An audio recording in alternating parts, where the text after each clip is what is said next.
أكبر الله أكبر الله أكبر لا إله إلا الله الله أكبر الله أكبر ولله الحمد.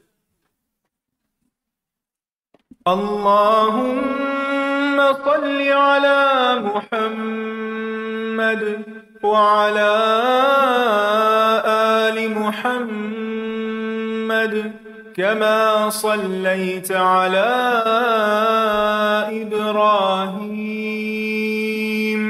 وعلى آل إبراهيم إنك حميد مجيد. اللهم بارك على محمد وعلى آل محمد كما باركت على إبراهيم وعلى آل إبراهيم إنك حميد مجيد.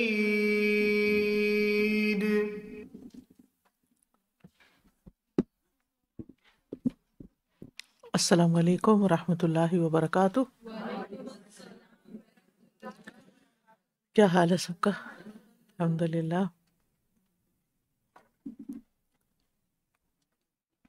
نحمده ونصلی علی رسولہ الکریم، اما بعد فاعوذ باللہ من الشیطان الرجیم. بسم اللہ الرحمن الرحیم. رب اشرح لی صدری ویسر لی امری واحلل عقدۃ من لسانی یفقہوا قولی. كما أرسلنا فيكم رسولا منكم يتلو عليكم آياتنا ويزكيكم ويعلمكم الكتاب والحكمة ويعلمكم ما لم تكونوا تعلمون.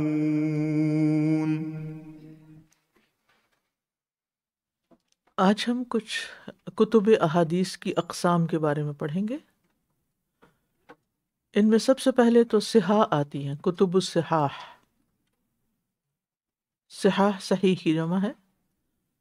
ہر وہ کتاب جس کے مؤلف نے اپنی کتاب میں صحیح روایات لانے کا التزام کیا ہو اور صحیح کے لفظ کو کتاب کے نام کا حصہ بنایا ہو، جیسے صحیح البخاری، صحیح مسلم. ایسی کتاب کی روایات کم از کم اس کے مؤلف کے نزدیک صحیح ہوتی ہیں، یعنی جس نے ان کو کمپائل کیا ہوتا ہے وہ ان کو کیا سمجھتا ہے؟ صحیح. اگر وہ خود ہی کسی حدیث کی علت بیان کر دے تو اس سے اس کی کتاب کے صحیح ہونے پر فرق نہیں آتا. یعنی وہ خود ہی بتا دے کہ میری کتاب کی فلاں حدیث کے اندر یہ علت پائی جاتی ہے، تو وہ اکا دکا کوئی حدیث ہوگی لیکن اوورآل وہ احادیث پھر صحیح شمار ہوں گی. اسی طرح ایک لفظ آپ نے سنا ہوگا صحاح ستہ. حدیث کی 6 کتب صحیح بخاری، صحیح مسلم، سنن ابی داؤد، سنن نسائی، جامع ترمذی، سنن ابن ماجہ، ان کو عام طور پر صحاح ستہ کہتے ہیں. انہیں کتب ستہ بھی کہا جاتا ہے، کتب ستہ. پہلی 2 کتابیں صحیحین کہلاتی ہیں. یہ صرف اپنے مؤلفین کے نزدیک ہی نہیں بلکہ پوری امت کے نزدیک صحت کے اعلیٰ درجے پر ہیں. ان پر اعتراض برائے اعتراض کرنے والا شخص شاہ ولی اللہ محدث دہلوی کے نزدیک اجماع امت کا مخالف اور بدعتی ہے، یعنی جو ان کتابوں پر اعتراض کرتا ہے. آخری 4 کتابوں سنن ابی داؤد، سنن نسائی، جامع ترمذی اور سنن ابن ماجہ کو سنن اربع بھی کہتے ہیں. گو ان میں ضعیف احادیث موجود ہیں لیکن صحیح حدیثوں کی کثرت کی وجہ سے اکثر علماء انہیں صحاح ستہ میں شمار کرتے ہیں. ٹھیک ہے، آج کے لیے اتنا ہی کافی ہے. تو کیا پڑھا ہم نے؟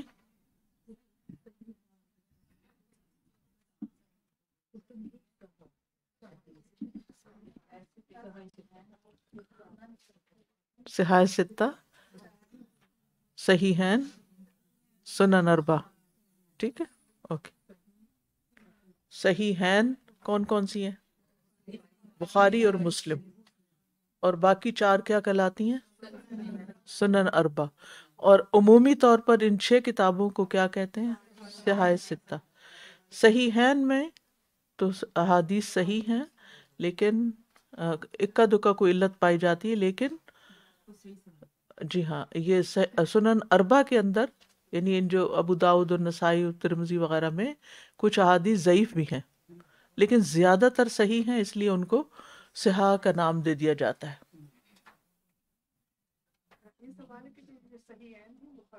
جی، ان کی روایات میں تھوڑا بہت فرق بھی ہے. جی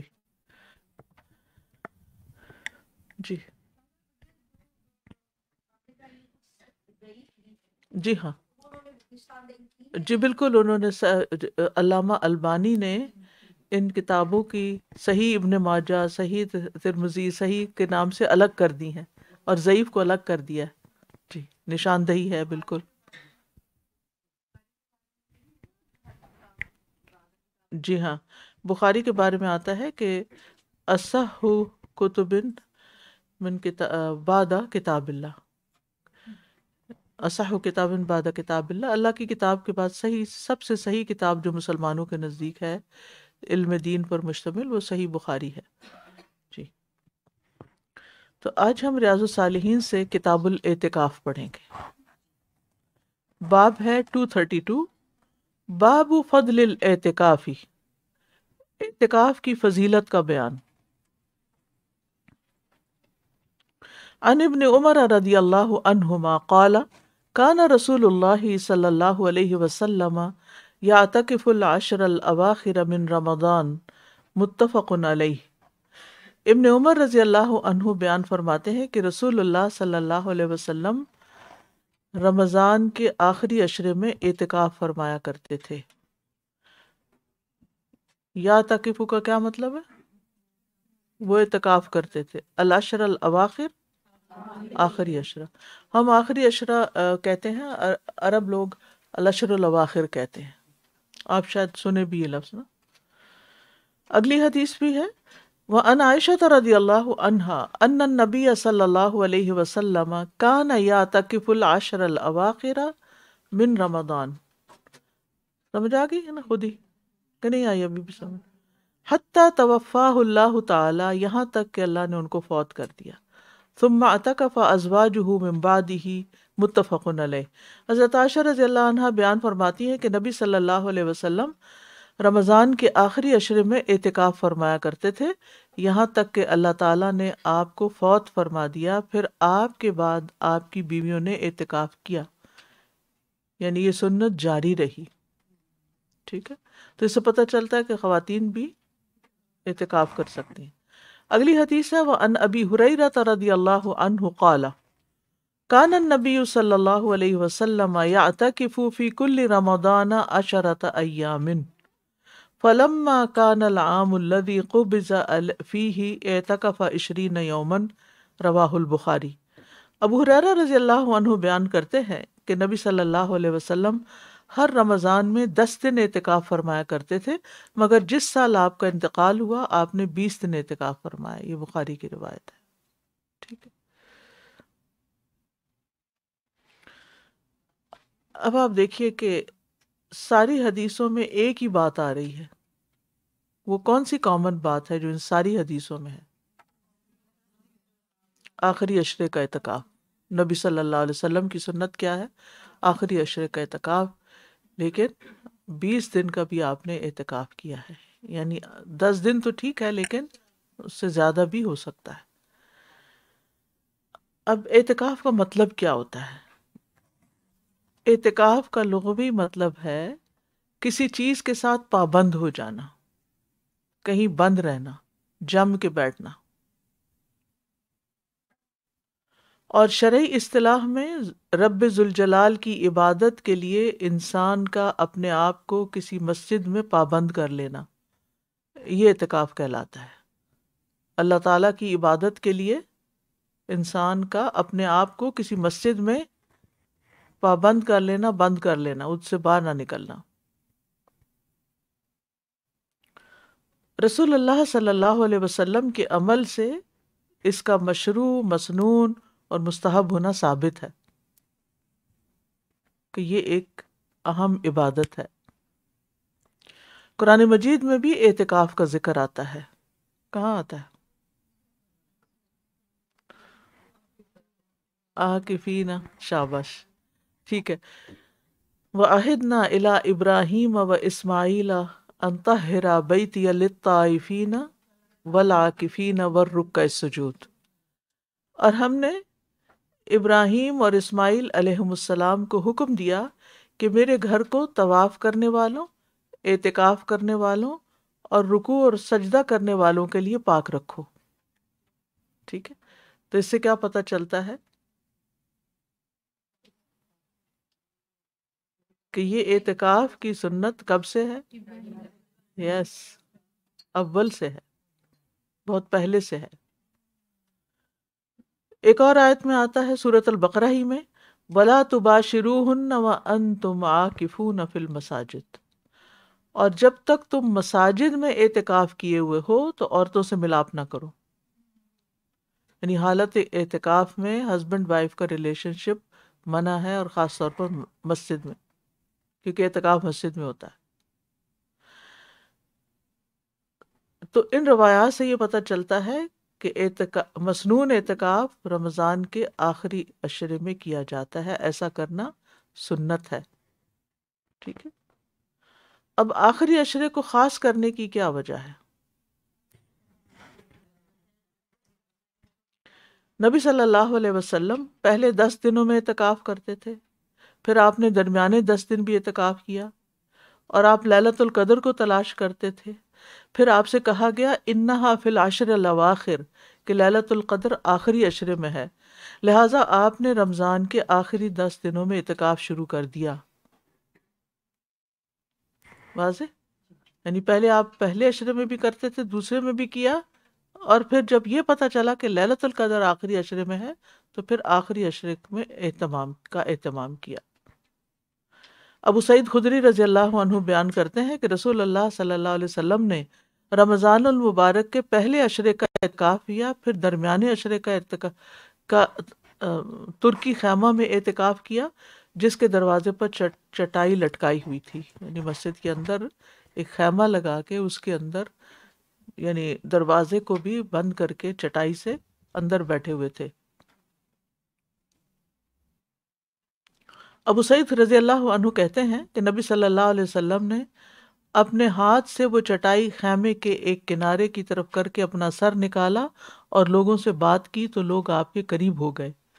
تو آپ نے فرمایا میں نے یہ رات تلاش کرنے کے لیے پہلے عشرے کا اعتکاف کیا، پھر درمیانے عشرے کا اعتکاف کیا، پھر میرے پاس آنے والا آیا اور مجھ سے کہا گیا کہ یہ رات آخری عشرے میں ہے، لہٰذا تم میں سے جو بھی اعتکاف کرنا پسند کرتا ہے وہ اعتکاف کر لے. اور یہ تو لوگوں نے نبی صلی اللہ علیہ وسلم کے ساتھ پھر آخری عشرے کا اعتکاف کیا. یہ صحیح مسلم کی حدیث ہے. تو اس سے کیا بات پتہ چلتی ہے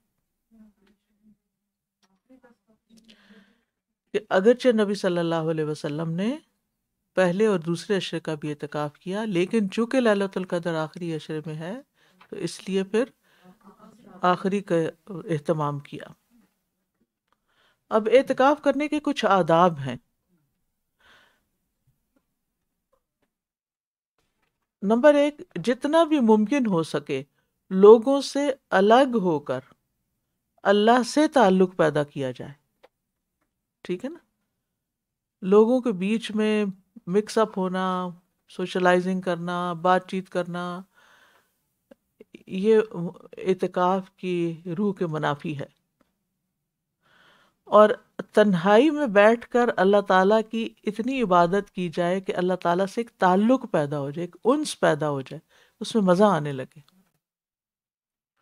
عام طور پر گھروں میں اور رمضان کے علاوہ عبادت ہوتی بھی کم ہے، بمشکل ہم فرض نمازیں پڑھتے ہیں 5، کوئی نوافل وغیرہ پڑھ لیے، تو اس سے زیادہ عبادت نہیں کرتے، پھر دن بھر کے کام کاج میں مشغول ہو جاتے ہیں، چھٹی کا دن زیادہ آرام کرتے ہیں یا کوئی اور کام کرنے چل پڑتے ہیں، تو عبادت کی طرف دھیان کا مطلب تو رمضان کا مہینہ آتا ہے جس میں ہمارا دھیان عبادت کی طرف ہوتا ہے، اور اس میں بھی جب آخری عشرہ آتا ہے تو اس میں مزید عبادت کی جاتی ہے، اور جب اعتکاف کی نیت سے عبادت کی جائے تو پھر اس میں پورا فل فوکس جو ہے وہ عبادت کی طرف رہے، کسی اور چیز کی طرف نہیں۔ پھر یہ ہے کہ اللہ تعالیٰ کے ساتھ مکمل تعلق پیدا کر کے دل کی اصلاح کی جائے۔ اپنی غلطیاں کب نظر آتی ہیں؟ اپنے آپ کا محاسبہ کرنے کا موقع کب ملتا ہے؟ تنہائی میں،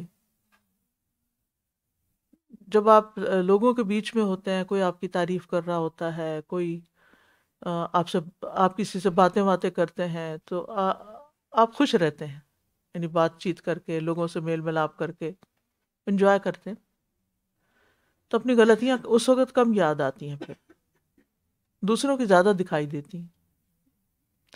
لیکن جب انسان اکیلا ہوتا ہے اور اپنے اللہ کے ساتھ تنہا ہوتا ہے اور اپنے آپ کو عبادت کی کیفیت میں محسوس کرتا ہے، تو پھر انسان کو اپنا آپ بھی نظر آنے لگتا ہے۔ اور پھر عبادت میں خاص طور پر نمازوں کی پابندی، یہ نہیں کہ اعتکاف میں گئے اور سو گئے، اور لوگ نماز پڑھ رہے ہیں اور اعتکاف والے سو رہے ہیں۔ کئی مسجدوں میں ایسا بھی دیکھا جاتا ہے کہ باہر سے آنے والے نمازی تراویح اور تہجد پڑھ رہے ہوتے ہیں اور اعتکاف والے آرام کر رہے ہوتے ہیں۔ بھی کیا ہے یہ، اب تھک گئے ہیں۔ تو ایسا نہیں ہونا چاہیے۔ اس میں سب سے پہلے تو نمازوں کی صحیح ادائیگی اور صحیح پابندی ہونی چاہیے، جماعت کے ساتھ نماز ہونی چاہیے کیونکہ آپ مسجد میں ہیں۔ قرآن مجید کی تلاوت کا زیادہ سے زیادہ اہتمام کرنا چاہیے، ذکر اور دعاؤں کے لیے پوری یکسوئی اختیار کرنی چاہیے، اور اس کی پہلے سے پلاننگ کرنی چاہیے، کتنا قرآن پڑھنا ہے، کتنا درود شریف پڑھنا ہے، کتنا استغفار کرنا ہے، کون کون سا ذکر کرنا ہے، دعائیں کتنی پڑھنی، یعنی دعائیں کون کون سی مانگنی ہے۔ جیسے آپ عمرے پہ جاتے ہیں نا تو اپنی دعائیں وغیرہ لکھ کے لے جاتے ہیں، تو ایسے ہی اعتکاف سے پہلے بھی انسان کو اپنا سارا اسکیجول بنا لینا چاہیے کہ میں نے اعتکاف کے دن کیسے گزارنے ہیں۔ اس پہ میرا ایک لیکچر بھی ہے اعتکاف کے ٹائم ٹیبل پہ نا، کہ ایک کیا ہو سکتا ہے، پروپوزڈ ٹائم ٹیبل ہے، ورنہ ہر ایک اپنی سہولت اور ضرورت کے مطابق کر سکتا ہے۔ اور دنیاوی معاملات سے زہد اختیار کرنا چاہیے، دنیا کے پیچھے کی فکر نہیں کرنی چاہیے۔ اب جیسے آپ عمرے پہ جاتے ہیں تو پھر وہیں کے ہوتے ہیں نا، تو اور پیچھے کی باتیں کم سوچتے ہیں، تو اعتکاف کی حالت میں بھی آپ کو اس چیز کا اہتمام کرنا چاہیے اور آپ کو اور باتیں نہیں سوچنی چاہیے۔ اعتکاف کو عیش و عشرت کی جگہ یا میل ملاپ کی جگہ نہیں بنانا چاہیے۔ عیش و عشرت کا کیا مطلب؟ سارے کام ہر کام سے چھوٹے تو عیش ہو گئی، اب آرام ہی آرام ہے۔ اور اس لحاظ سے بھی کہ اگر فرینڈز بھی اعتکاف کر رہے ہیں تو آپ، یا کوئی رشتہ دار اعتکاف کر رہے ہیں، تو سب اپنے ملنے جلنے کی جگہ بنا لی اور گفتگو شروع کر دی، اور اس میں بھی ہنسی مذاق شروع کر دیا اور ادھر ادھر کی باتیں اور پالیٹکس ڈسکس کرنے لگے، تو یہ درست نہیں۔ یا کسی سے لڑائی جھگڑا یا کوئی اور، یعنی دوستی بھی ہوتی ہے اور کچھ لوگ لڑائی جھگڑا بھی کرتے ہیں، تو یہ نہیں ہونا چاہیے۔ زیادہ سے زیادہ وقت کس میں گزارنا چاہیے؟ عبادت میں گزارنا چاہیے، نماز، ذکر، قرآن کی تلاوت۔ اسی طرح بعض علماء تو یہ کہتے ہیں کہ اعتکاف کرنے والے کے لیے جائز نہیں کہ وہ لوگوں کو علم کی تعلیم دے، بلکہ اس کو خاص عبادات کی طرف متوجہ رہنا چاہیے، یعنی وہاں بیٹھ کر لیکچرز نہ شروع کر دیں، نہ دینے اور نہ سننے، یعنی تھوڑا بہت تو چلے، کسی نے جمعے کا خطبہ ہو گیا یا مسجد میں جیسے خاطرہ ہوتا ہے، نمازوں کے بعد تھوڑی تعلیم دی جاتی ہے رمضان میں، تو وہ تو الگ بات ہے. لیکن اگر انسان اعتکاف میں ایک کے بعد ایک لیکچر، وہ تو لیکچرز کا ہی کوئی پروگرام بنا لے کہ اب فلاں اسکالر آ رہے ہیں اور وہ معتکفین کو لیکچر دیں، اور دوسرا آ رہا ہے اور تیسرا آ رہا ہے، اور تو یہ اس کا مطلوب نہیں ہے. نبی صلی اللہ علیہ وسلم نے وہاں بیٹھ کے خطبے نہیں دیے تھے، تعلیم نہیں دی تھی. کیا کیا تھا؟ عبادت کی تھی. تو اعتکاف میں عبادت پر فوکس ہونا چاہیے. اور اسی طرح نیند پر بھی کنٹرول کرنا چاہیے، کیونکہ وہ آرام کرنے کی جگہ نہیں ہے. پھر اسی طرح کوئی اجرت والا کام نہیں کرنا چاہیے، کہ کوئی مثلاً سلائی کڑھائی کر کے تو اپنا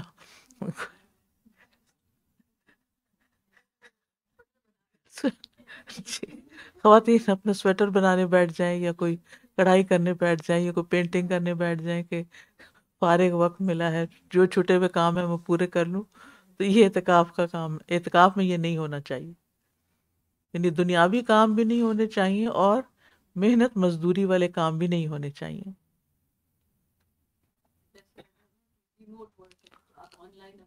جی ورک فرام ہوم ہے. تو اب آپ اعتکاف میں بیٹھ جائیں اور ورک فرام ہوم کرتے رہیں، اس کی اجازت نہیں ہوگی. ٹھیک ہے، یعنی اپنا لیپ ٹاپ مسجد نہ لے جائیں. فون بھی بند رکھیں، الا یہ کہ کوئی چیز ضرورت ہو گئی، آپ کو کپڑے چاہیے گھر سے، کوئی چیز، کوئی چھوٹی موٹی انسٹرکشن لینی دینی ہے تو کوئی بات نہیں. لیکن اس پہ بیٹھ کے سب کے میسیجز چیک کر کے انسٹرکشن دینا، اور یہ نہیں ہونا چاہیے. جی اسٹوڈنٹ اپنی پڑھائی بھی چھوڑ دیں گے. یعنی اب دیکھیے کہ ابن قدامہ مقدسی کہتے ہیں، جہاں تک قرآن پڑھانے، علم کی درس و تدریس، فقہا کے مناظرے، حدیث کی کتابت کا تعلق ہے، جن کا فائدہ عام بھی ہوتا ہے، تو اکثر علماء کا قول یہی ہے کہ ایسا کرنا غیر مستحب ہے. ٹھیک ہے نا. پھر یہ کہ مسجد سے باہر بھی نہیں جانا چاہیے، سوائے اس کے کہ کوئی ایسا کام پڑ گیا کہ جس کے بغیر چارہ ہی نہیں. جیسے مثلاً آپ کے پاس کوئی نہیں جو آپ کو کھانا لا کر دے. کئی جگہ ایسی بھی ہوتی ہیں. اب تو الحمدللہ مساجد کے اندر کچن ہوتے ہیں، وہیں کھانے بن رہے ہوتے ہیں، یا بنا بنایا آ جاتا ہے اور سب معتکفین کھا لیتے ہیں، یا گھر سے کوئی لے کے آ جاتا ہے. بعض اوقات کھانے کا انتظام ہوتا ہے، لیکن آپ کو اچانک کسی دوا کی ضرورت پڑ جاتی ہے اور آپ کے پاس کوئی لانے والا نہیں ہے، تو آپ کو ضرورت پڑ گئی، آپ باہر جا کے کسی کو کہہ رہے ہیں یا جلدی سے لے کر واپس آ رہے ہیں، تو کوئی بات نہیں. یا اسی طرح اگر آپ کسی ایسی مسجد میں ہیں کہ جہاں ٹوائلٹ کا انتظام نہیں، کیونکہ گاؤں وغیرہ کی مساجد کے اندر نہیں ہوتا ایسے انتظامات، سب لوگ کھیتوں میں جاتے ہیں، تو وہ پھر ایک ایکسیپشنل چیز ہے. یعنی انتہائی شدید مجبوری میں ہی باہر نکل سکتے ہیں. اسی طرح ہر طرح کی لغو اور بیکار گفتگو سے پرہیز کرنا چاہیے. بعض اوقات اعتکاف کرنے والا خود تو نہیں، لیکن مسجد میں جیسے نمازی آئے، نماز شروع کی، اس نے وہ بھی صف میں کھڑا ہو گیا. اب آنے والے جو ہیں ان کا تو اعتکاف نہیں ہے، تو وہ اگر آپ کے پاس آ کر آپ کو ادھر ادھر کی باتیں سنانے لگے تو یہ درست نہیں ہے، اس میں شریک نہیں ہونا چاہیے. جیسے پہلے یہ ہوتا تھا کہ لوگ ادھر ادھر کی خبریں سن کے آتے تھے، پھر آ کے آپ سے باتیں کرتے تھے. اب لوگ آپ کو لنک فارورڈ کر دیتے ہیں کہ آپ فارغ ہیں، اور کبھی کچھ دیکھیں اور کبھی کچھ، اور مسٹ واچ، اور دوسروں کے ساتھ شیئر کریں، اور وہ یعنی کس قسم کی ہدایات ہوتی، تو ان چیزوں کو بھی اگنور کریں. بعض لوگ تو اپنے سیل فون پہ کچھ آن کر کے آپ کے آگے رکھ دیتے ہیں کہ یہ دیکھیں، یہ سنیں.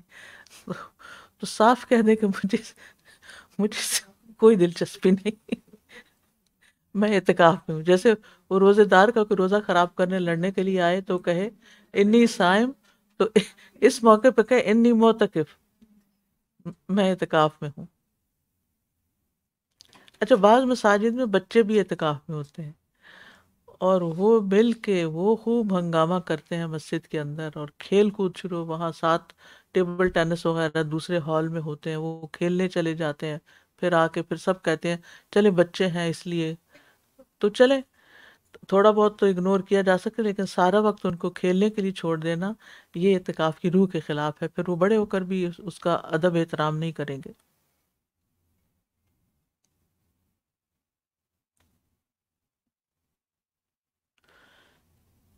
اور جہاں تک اس بات کا تعلق ہے کہ کوئی کسی ضروری کام کے لیے اگر کسی معتکف کی وائف آ کے کوئی بات کر رہی ہے اس سے، تو اس کی اجازت ہے. جیسے نبی صلی اللہ علیہ وسلم کی ازواج میں سے کوئی نہ کوئی آ کر آپ سے بات کر لیتی تھی. اب خواتین کا اعتکاف، خواتین بھی اعتکاف کر سکتی ہیں بشرطے کہ شوہر اجازت دے. اور عورت کے لیے بھی اعتکاف کی جگہ مسجد ہے، گھر نہیں ہے. گھر میں اعتکاف نہیں ہوتا. ٹھیک ہے، آپ عبادت کی نیت سے بیٹھ جائیں. کچھ خواتین ہوتی ہیں نا، وہ کہتی ہیں مسئلہ پوچھتی ہیں میں اس سال اعتکاف کرنا چاہتی ہوں، کیا میں گھر والوں کو کھانا بنا کے دے سکتی ہوں؟ تو یہ اعتکاف نہیں ہوتا. ٹھیک ہے، اعتکاف ہوتا ہے مسجد میں، اور پھر آداب اس کے میں نے آپ کو بتا دیے ہیں. اگر گھر میں کسی نے عبادت کرنی ہے تو وہ ضرور آخری عشرے میں اپنا ایک کونا مقرر کر لے، زیادہ وقت عبادت میں گزارے، اور گھر کے کام کاج بھی کر کے پھر واپس اپنی عبادت گاہ میں، وہ ٹھیک ہے.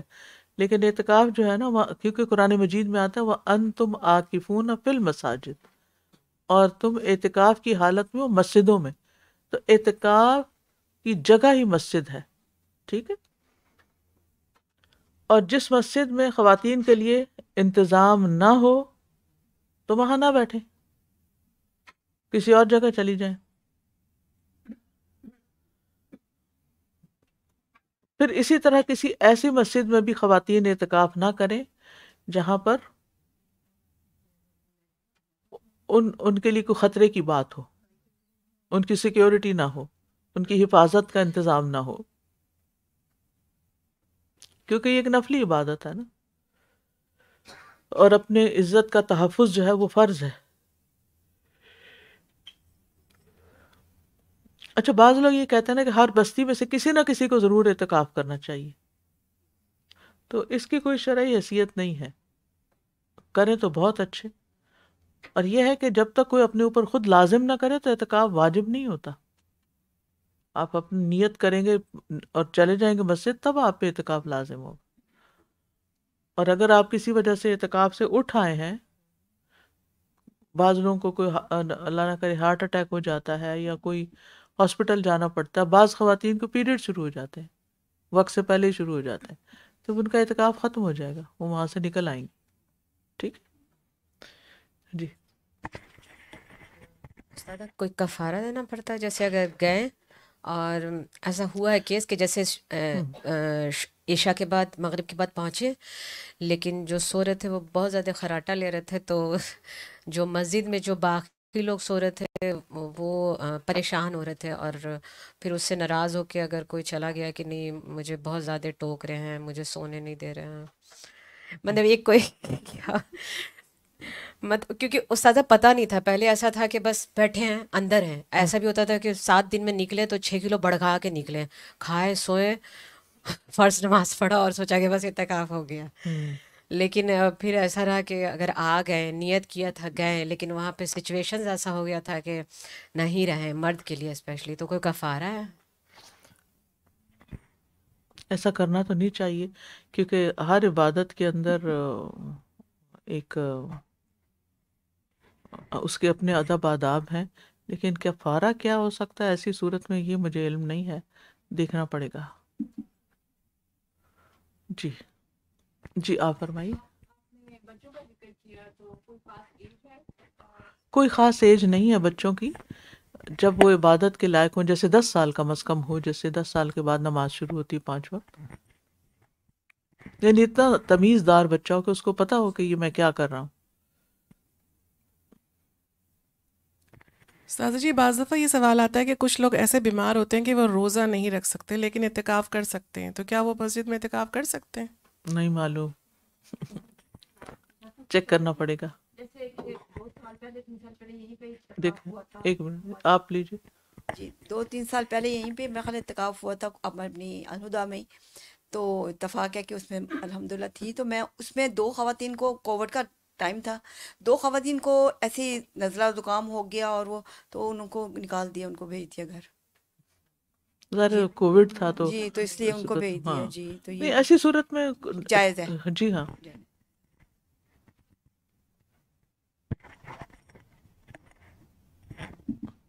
سر جی کسی مدرسے میں اعتکاف ہو سکتا ہے جہاں پر نہیں بچیاں پڑھ رہی ہیں اور نہیں، وہ نہیں؟ اعتکاف مسجد میں ہی ہوتا ہے.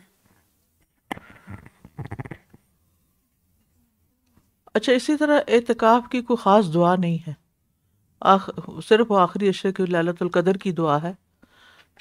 ٹھیک ہے نا.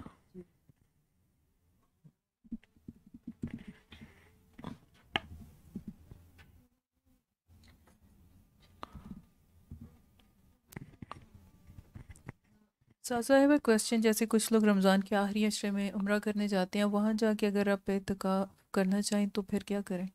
تو اتنے سارے لوگ ہوتے ہیں وہاں. کچھ خواتین یہاں سے جا کے کرتی ہیں تو ان سے آپ پوچھیں انہوں نے کیسے کیا. مسجد نبوی میں بھی ایک خاص علاقہ ہوتا ہے، اسی طرح حرم میں بھی مخصوص جگہ ہیں، وہاں پر اعتکاف والے لوگ اس طرح بیٹھتے ہیں، ان کو آئی ڈیز دی جاتی ہیں، ان کی جگہ ان کی باقاعدہ بکنگ کرانی پڑتی ہے پہلے سے ہی. جی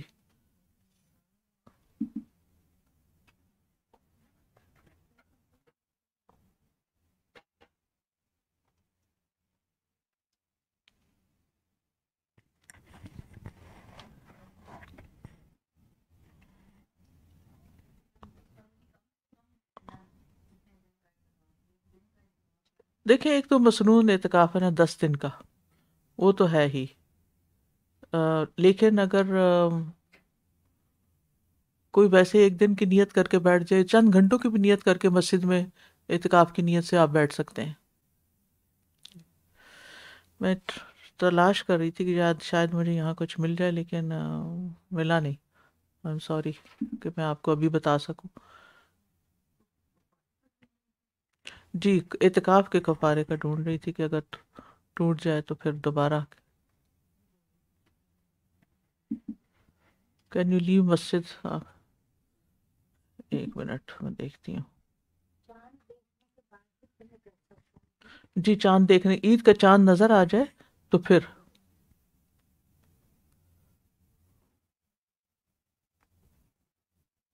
بیمار کی عیادت کے لیے بھی نہیں نکل سکتے کہ آپ سک پرسن کو وزٹ کرنے کے لیے چلے جائیں. چلیے انشاءاللہ اگر مجھے یاد رہا تو میں آپ کو پھر اس کا جواب دے دوں گی. آگے چلتے ہیں.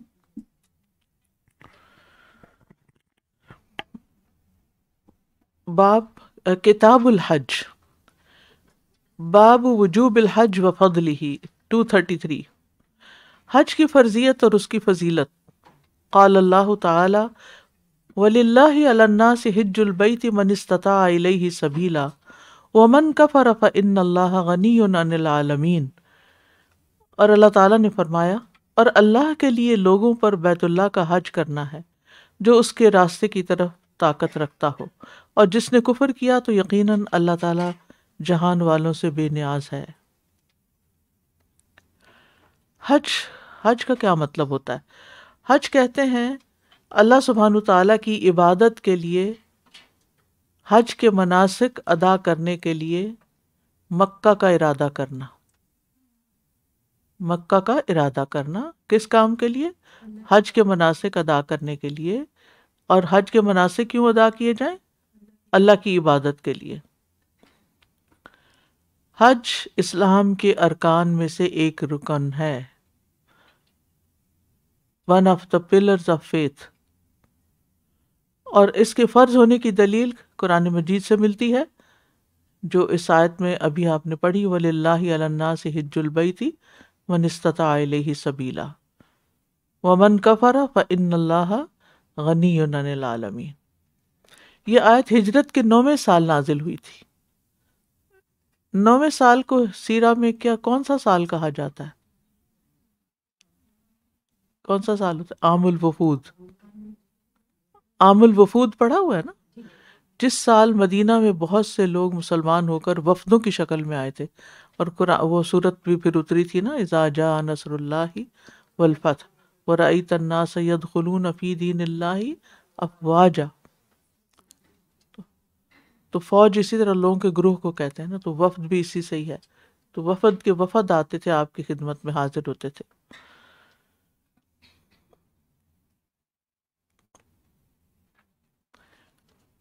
وَلِلَّهِ عَلَى النَّاسِ، سب انسانوں پر اللہ کی خاطر حج فرض ہے. اور سب سے مراد یہاں مسلم کافر سب نہیں، مراد اس سے کون ہے؟ مسلمان. اور مسلمانوں میں سے بھی کون؟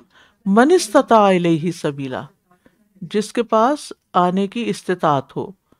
یعنی اس سے مراد آمد و رفت کا خرچ، ٹکٹس، اور اس کے بعد پیچھے گھر میں بچوں کی کفالت کا انتظام، اور وہاں رہنے کا، حج کے دوران اپنے کھانے پینے اور رہائش کا انتظام.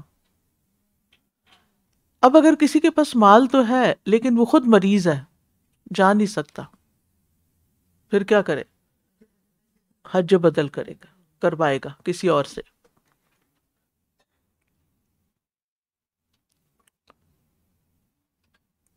لیکن اگر کسی کے اندر استطاعت ہی نہیں، تو استطاعت کے باوجود حج نہ کرنے کو کیا قرار دیا گیا یہاں؟ کفر. اچھا، کفر کی دو قسمیں ہوتی ہیں. ایک ہوتی ہے کفر اکبر، وہ انسان کو ملت سے خارج کر دیتی ہے. اس کا کیا مطلب ہے؟ وہ مسلمان نہیں، نان مسلم ہو گیا. اور ایک کفر ہوتا ہے کفر دون کفر، اس کو کہتے ہیں کفر دون کفر. یہ کفر اصغر ہوتا ہے، جیسے بیسک پلرز آف اسلام ہے، ان میں سے کسی ایک پر عمل نہ کرنا. ٹھیک ہے، جیسے حدیث میں آتا ہے نا، من ترک الصلاۃ متعمدا فقد کفر، جس نے جان بوجھ کے نماز چھوڑی اس نے کفر کیا. کیا وہ نان مسلم ہو گیا؟ نہیں، کبیرہ گناہ کیا اس نے.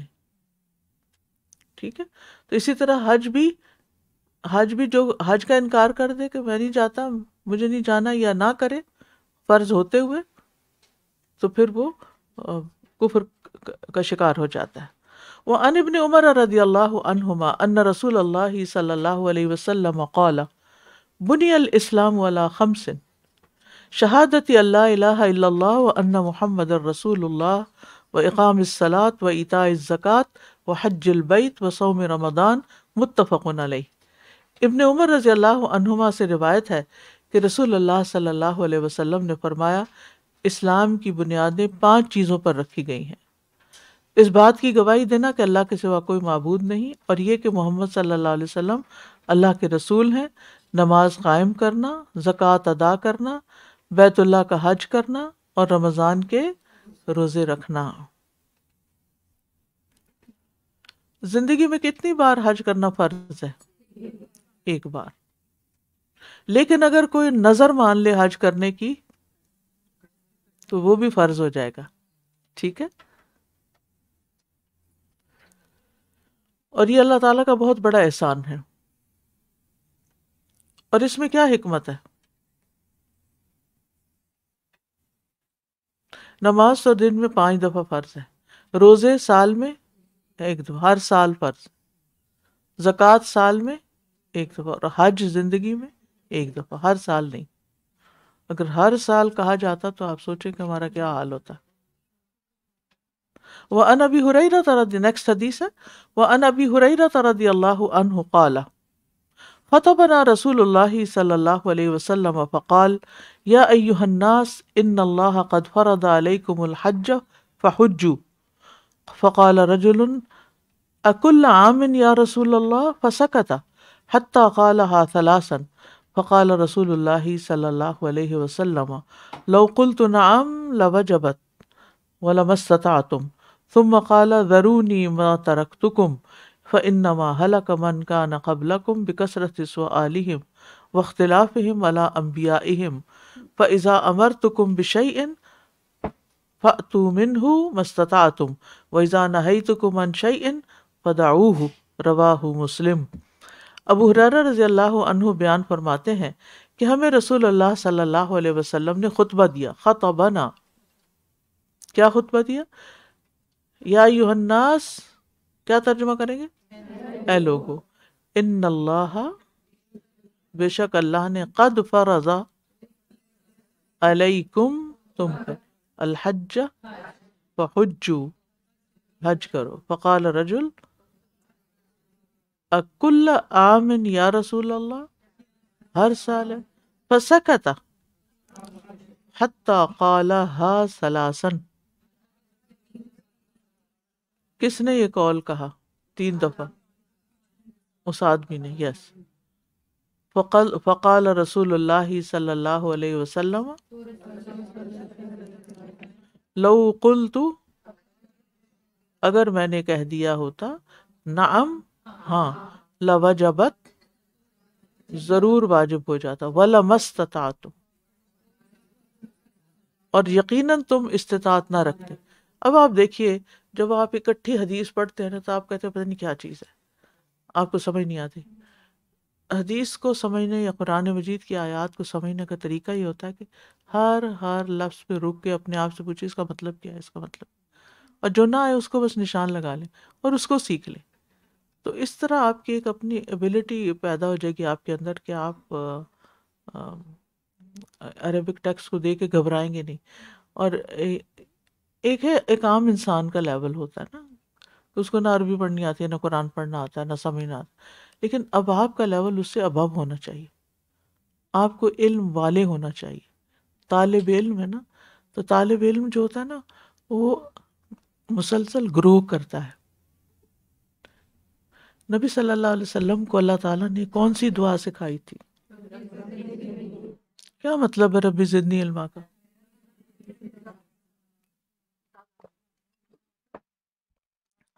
آپ اپنے لیے مانگتے ہیں؟ سب نہیں مانگتے۔ اچھا، اگر مانگتے ہیں تو اس کا مطلب ہے وہ زیادہ ہوئے گا، پھر خوش ہوں گے کہ پریشان ہوں گے؟ نہیں، کچھ لوگ پریشان ہو جاتے ہیں، ہاں کچھ لوگ پریشان ہو جاتے ہیں کہ اتنا ہوم ورک کرنا پڑے گا، اتنا زیادہ پڑھنا پڑے گا ہمیں۔ جی، یعنی اگر آپ کو ایک سے دوسرا سبجیکٹ پڑھانا شروع کیا جائے تو آپ کی حالت کیا ہوتی ہے؟ جی، ویری ہیپی، اٹس اسٹرینج، آپ تو کوئی اور ہی مخلوق ہیں جو اس دنیا میں نہیں رہتی۔ ظاہر ہے جو لوگ دنیا میں رہتے ہیں ان کی دنیا میں اتنی دلچسپیاں ہیں، اتنے ان کے دنیا کے کام ہیں کہ ان کے پاس کہاں وقت کہ وہ تھوڑی سی تعلیم کو، تھوڑا سا علم میں اضافہ کر لیں۔ کیا ہمیں کوئی دعا سکھائے گی کہ اللہم زدنی مالا اولادا؟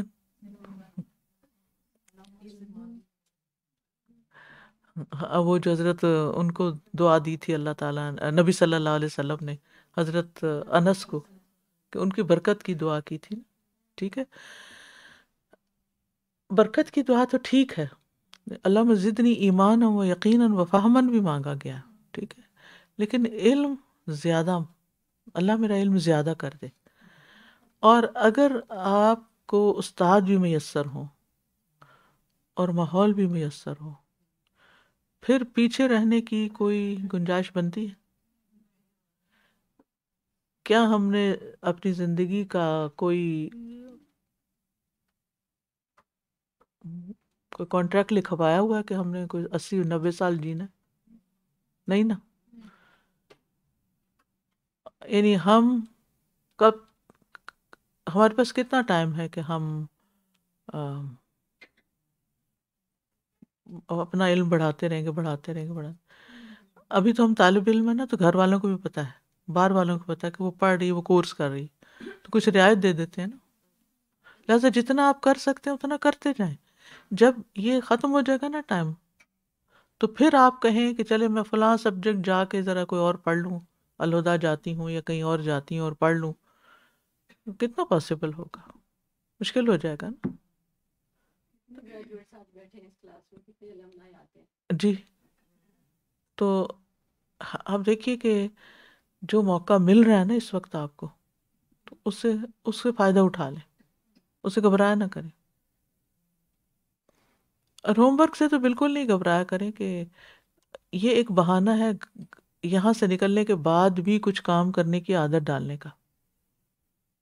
ٹھیک ہے نا، یعنی گھر جا کے یہ تو نہیں کہ یہ کہ دنیا کی پڑھائی تو نہیں ہے نا کہ ہم نے جب کوئی امتحان پاس کر لیا تو ساری کتابیں اسی دن اٹھا کے لپیٹ کے سمیٹ کے ان کو اسٹور کے سب سے پچھلے حصے میں جا کے رکھ دیا یا بیچ دیا یا نکال دیا گھر سے ردی میں یا جنک میں پھینک دیا.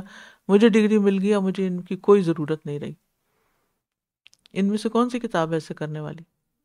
کوئی بھی نہیں نا. یہ تو ہماری لائف لائن ہے، تو ہمیں ایک انرجی ملتی ہے ان چیزوں سے. ٹھیک ہے، تو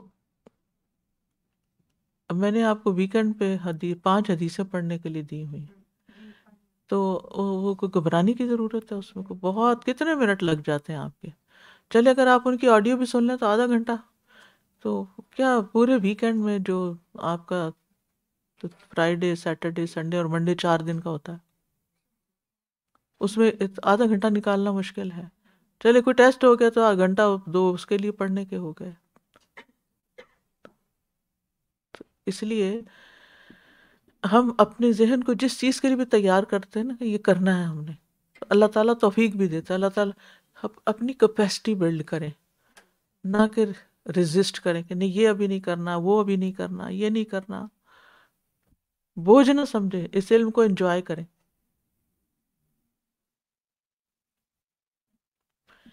کیا علم والوں کے درجات بلند ہوتے ہیں؟ کتنا یقین ہے؟ پکا یقین ہے.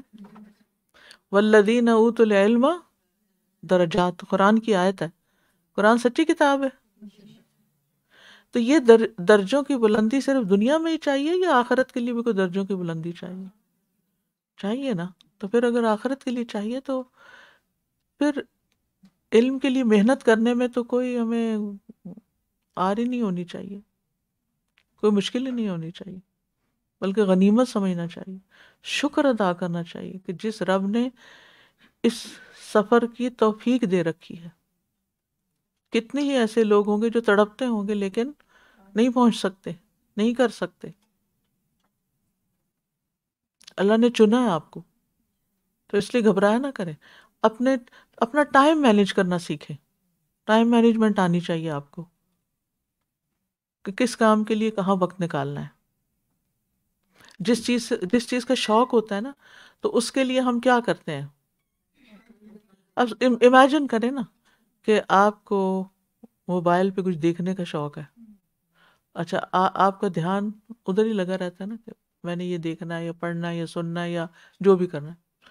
اب آپ باقی کاموں کے ساتھ کیا کرتے ہیں؟ جلدی جلدی کر کے اس کو سمیٹنا، اس کو سمیٹنا، وہ رکھنا، وہ کرنا، وہ جلدی جلدی سب کچھ کر کے تاکہ مجھے ٹائم ملے اور میں اپنا پسند کا کام کروں. علم کے ساتھ، قرآن کے ساتھ، حدیث کے ساتھ آپ کا یہ رویہ ہونا چاہیے کہ میں دنیا کے جھنجھٹوں سے جلدی فارغ ہوں اور پھر میرا ٹائم ہو کہ میں اس کو پڑھوں. جتنی دلچسپی اس میں آپ لیں گے نا انشاءاللہ اتنا ہی آپ کو اتنے ہی درجے زیادہ بلند ہوں. اور اگر آپ یہ کہیں آپ پھر ایک اور چیز ہمیں دے دی، اب یہ بھی دے دیا اور وہ بھی سننے کو دے دیا اور وہ پڑھنے کو دے دیا، تو پھر پیچھے ہی رہ جائیں گے، پھر حسرتیں ہی ہوں گی. جی سوال کیجیے. Ustaz, I wanted to ask this question for the longest time. یہ تو آپ نے ایک طرح کے لوگوں کی ساری باتیں کی ہیں، ایک گروپ. اب دوسرا گروپ بھی ہے، ہمیشہ دوسرا گروپ بھی ہوتا ہے. اب وہ والا گروپ جو ہے بڑی کام کی بات کی آپ نے، دوسرا گروپ بھی ہوتا ہے. ہمیشہ ہوتا ہے. ٹھیک ہے. تو وہ والا جو گروپ ہے، وہ جو اللہ نے ان کو پتہ نہیں کون سی نیکی کے بدلے میں یہ اجازت دی کہ وہ اللہ کی کتاب کھول سکیں، یہاں آ سکیں، الہدا آ سکیں، اور جو یہاں آتے ہیں اور جنہوں نے پورے 1 سال اس کلاس میں بیٹھ کے ہر روز یہ سوچا کہ میں نے ایسا کیا کام کیا کہ میں یہاں ہوں. اب وہ لوگ اس اپنی اس نعمت کو کیسے ایکسٹینڈ کریں، کیسے اس میں برکت ڈالیں، کیسے وہ کیا کام کریں کہ یہ ان سے چھوٹے نہیں؟ شکر ادا کرتے رہیں، شکر ادا کرتے رہیں، شکر، دعا، استغفار، ٹھیک ہے، یہ نعمتوں میں اضافے کا ذریعہ بنتی ہیں چیزیں. مانگتے رہیں اللہ سے، ہر چیز مانگیں. ربی زدنی علما، شعور سے مانگا کریں، اور جو مل رہا ہے اس پر شکر ادا کیا کریں. پتہ ہے جو مل رہا ہے نا اس پر شکایت شکر کے اگینسٹ ہے. آج اتنا پڑھا دیا، آج تو مجھے بہت سبق یاد کرنا پڑے گا، یہ شکوہ ہے، یہ شکر نہیں. ٹھیک ہے استاذہ، جی. استاذہ وقت کی بات آپ کر رہی تھی نا، ہاں تو ہاں مجھے یاد آیا جب میں کورس کر رہی تھی تو میں نے اپنی بیٹی سے ایک بات سیکھی کہ اس کے نا ڈیسک پہ اس نے کچھ اسٹکی نوٹس جیسے نا لکھ کے لگائے ہوئے تھے اپنی موٹیویشن کے لیے. تو ان میں ایک چیز تھی کہ if you don't want to do something because you think it will take time, time will pass by anyways. کہ وقت کا تو کام ہے گزرنا، وہ گزر جائے گا. اور اگر آپ کوئی چیز اس لیے نہیں کر رہے کہ اس میں وقت لگ جائے گا تو ایسا نہیں، وقت نے تو گزرنا ہی ہے. اور پھر کچھ عرصے بعد کیا ہوتا ہے، ہمیں خیال آتا ہے اگر وہ کام ہم نے تب شروع کیا ہوتا تو آج وہ مکمل ہو گیا ہوتا. یس. تو وقت تو گزر ہی رہا ہے، اس کو ہم جتنا بھی پازیٹیو اور پروڈکٹیو بنا لیں. استاذہ جی، یہ جو بات ہو رہی تھی کہ مشکل سبجیکٹس پڑھنا یعنی بہت بھاری ہو جاتے ہیں، مشکل ہو جاتے ہیں، تو اس کے بارے میں میرا جو ایکسپیرینس ہے وہ یہ ہے کہ وہ بک ہی سامنے رکھ لی جائے، کسی ٹیبل پہ، شیلف پہ، روم میں آتے جاتے تو سامنے نگاہ پڑتی رہے تو بار بار کھولنے کی توفیق ملتی ہے اور اس میں انٹرسٹ بھی ڈیولپ ہو جاتا ہے جی آہستہ ہاں، آہستہ. آپ نے اچھی بات یاد کرا دی. ہمارے استاد نے ہمیں ایک طریقہ بتایا تھا جس پہ میں نے پھر عمل کیا. وہ یہ تھا کہ مجھے آپ کی طرح گرامر تھوڑی سی یعنی اتنی آسان نہیں ہوتی نا، یعنی اس کو یاد رکھنا پڑتا نا، قواعد کو یاد رکھنا، پھر مثالوں کو، پھر وہ تو تھوڑا مشکل تو ہوتا ہی ہے. اب ہوا یہ کہ انہوں نے کہا کہ انہوں نے اپنے استاد، ان کے استاد تھے عبدالعزیز میمنی یا میمن، تو وہ بہت بڑے اسکالر ہیں عربی زبان کے پاک و ہند میں. تو انہوں نے کہا کہ وہ میرے استاد جو تھے وہ اپنے سرانے کے نیچے گرامر کی کتاب رکھتے تھے اور ہر روز رات کو سونے سے پہلے اس کا کچھ حصہ پڑھتے تھے. تو میں نے تو بس پکڑ لی اس بات کو. تو عربی کا معلم میں ایک کتاب ہوتی تھی، وہ کتاب ہر وقت میرے سرانے کے نیچے، جب تک میں یعنی کہ ماسٹرز میں نے عربک میں کیا، میرے سرانے کے نیچے ہوتی تھی، اور رات کو سونے سے پہلے میں اس میں سے کچھ قواعد دہرا لیتی تھی. اچھا، اب ہوتا یہ کہ جو چیز رات کو آخر میں آپ کرتے ہیں نا وہ آپ کے سب کانشیس میں چلی جاتی ہے، آپ کے لیے آسان، اس کو یاد کرنا آسان ہو جاتا ہے. اور ایک طویل عرصے تک میرا یہی پریکٹس رہی. تو جو بھی سبجیکٹ آپ کو، جنہوں نے کہا نا کتاب سامنے رکھ لیں، کتاب اپنے دائیں بائیں آگے پیچھے کہیں نہ کہیں وہ رکھ لیں، اور اس کا کوئی ٹائم مقرر کر لیں اور اس کو کرتے رہیں تو ان شاء اللہ تعالیٰ وہ ہو جائے گا. چلیے میں اس حدیث کو مکمل کر لوں، ادھورے بھی نہیں چھوڑ سکتی. ابو ہریرہ رضی اللہ عنہ بیان کرتے ہیں کہ ہمیں رسول اللہ صلی اللہ علیہ وسلم نے خطبہ دیا تو فرمایا، اے لوگو، اللہ نے تم پر حج فرض کیا ہے، پس تم حج کرو. ایک آدمی نے کہا، یا رسول اللہ، کیا ہر سال حج کرنا فرض ہے؟ آپ خاموش رہے یہاں تک کہ اس نے اپنا سوال 3 مرتبہ دہرایا. پس رسول اللہ صلی اللہ علیہ وسلم نے فرمایا، اگر میں جواب میں ہاں کہہ دیتا تو یقیناً ہر سال واجب ہو جاتا اور تم اس کی طاقت نہ رکھتے.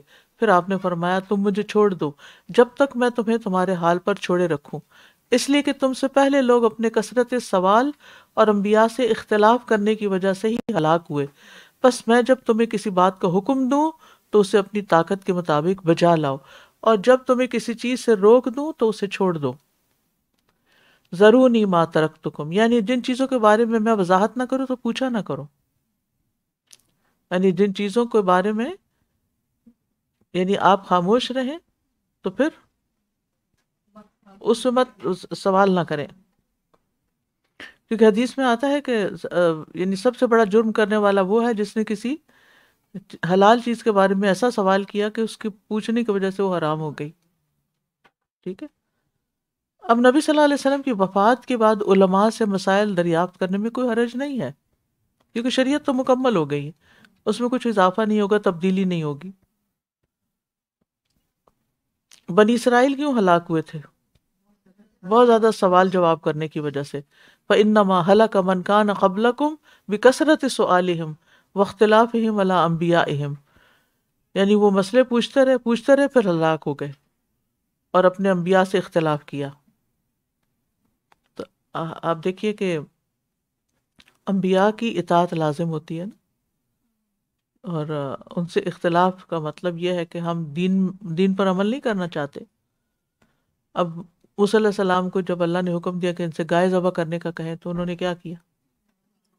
کتنے سوال کیے۔ اگر وہ صرف سن کے گائے ذبح کر دیتے تو کتنا آسان ہوتا۔ تو اس سے یہ پتہ چلتا ہے کہ زیادہ مسائل پوچھنا اور انبیاء کی مخالفت کرنا ہلاکت کے اسباب میں سے ہے۔ تو اس حدیث سے پتہ چلتا ہے کہ پوری زندگی میں حج کرنا ایک بار فرض ہے، ایک بار فرض ہے، یعنی صرف ایک مرتبہ حج کرنا فرض ہے۔ دوسری بات یہ پتہ چلتی ہے کہ غیر ضروری سوالات کرنا ناپسندیدہ ہے، اور ایمان والوں کا کام کیا ہے کہ جن کاموں کے کرنے کا حکم دیا جائے انہیں کریں، اور جن سے روکا جائے ان سے رک جائیں۔ ما آتاکم الرسول فخذوہ وما نہاکم عنہ فانتہوا۔ اچھا، کچھ لوگوں نے اپنی خواہشات کی پیروی کرنے کے لیے احادیث کو اپنی مرضی کے مطابق تقسیم کر لیا کہ یہ حدیث یہ تو ان کی عربوں کی کلچرل پریکٹس تھی، اس لیے ہمارے لیے نہیں ہے۔ یعنی کلچرل پریکٹس کا کیا مطلب ہے؟ یعنی وہ ستو گول کے پی رہے تھے تو ہم ستو نہیں پی سکتے؟ نہیں، ہم بھی پی سکتے ہیں، اور ہم اگر اس لیے پیتے ہیں کہ یہ فائدہ مند ہے تو انشاءاللہ فائدہ ہی ہوگا دین دنیا کا۔ سبحانک اللہم و بحمدک، اشہد ان لا الہ الا انت، استغفرک و اتوب الیک۔ اونچی کر دیجیے آواز۔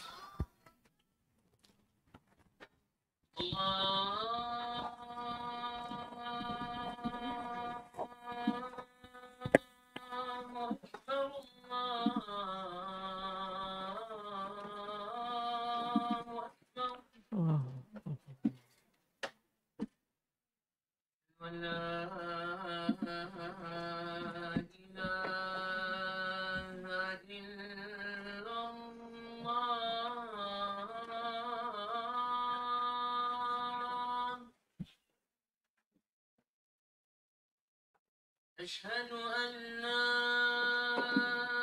إله إلا الله،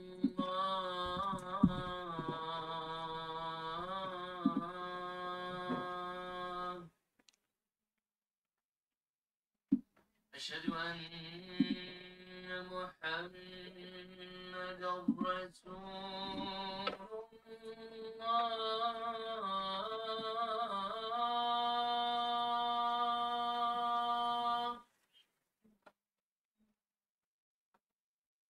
أشهد أن محمدا رسول الله،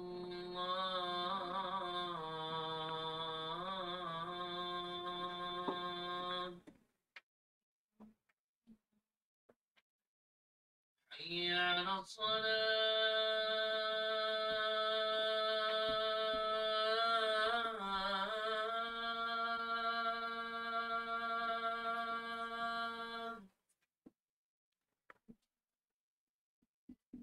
حي على الصلاة،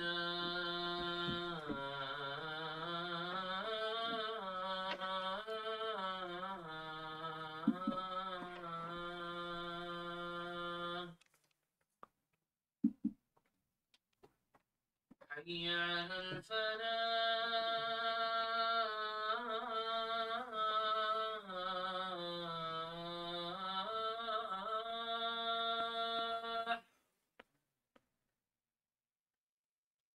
حي على الفلاح،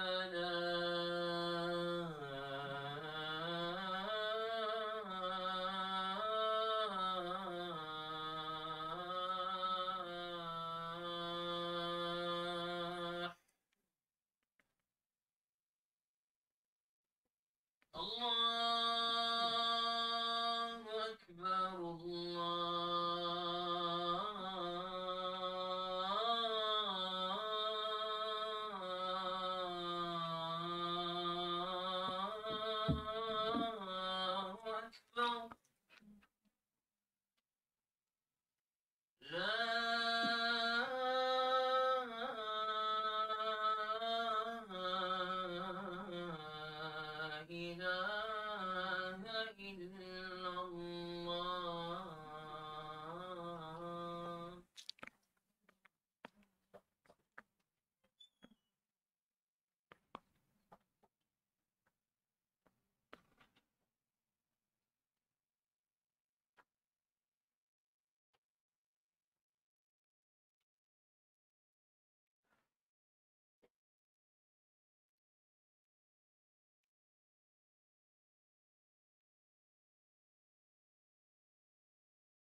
اچھا، یہ اعتکاف کے بارے میں آسیہ آواز اونچی کر دیں. اعتکاف کی نظر اور اگر تو نفلی اعتکاف ہے تو قضا دینا لازم نہیں، لیکن اگر نظر مانی ہوئی ہے اور اعتکاف بیچ میں ٹوٹ گیا تو پھر اگلے سال دوبارہ کرنا ہوگا، یعنی قضا کرنی ہوگی اس کی. ٹھیک ہے. اچھا رمضان والا ہاں جی، رمضان میں جو کرتے ہیں اس میں نہیں آئے گا کفارہ. یعنی اگر نفلی اعتکاف ہے آپ کا تو اس پر کیا ہوگا؟ بیچ میں پیریڈز آ گئے مثلا، تو آپ مسجد سے نکل گئے، اب کیا اس کی قضا دیں گے؟ نہیں دیں گے. ٹھیک ہے. کیوں؟ نفلی کا تھا. لیکن اگر آپ نے نظر مانی تھی کہ میرا یہ کام ہو جائے میں اس سال اعتکاف کروں گی، تو پھر آپ کی نظر نہیں پوری ہوئی نا، تب آپ کیا کریں گے؟ دوبارہ کریں. اب سمجھ آ گئی؟ ایک سوال یہ تھا، اور کیا تھا دوسرا؟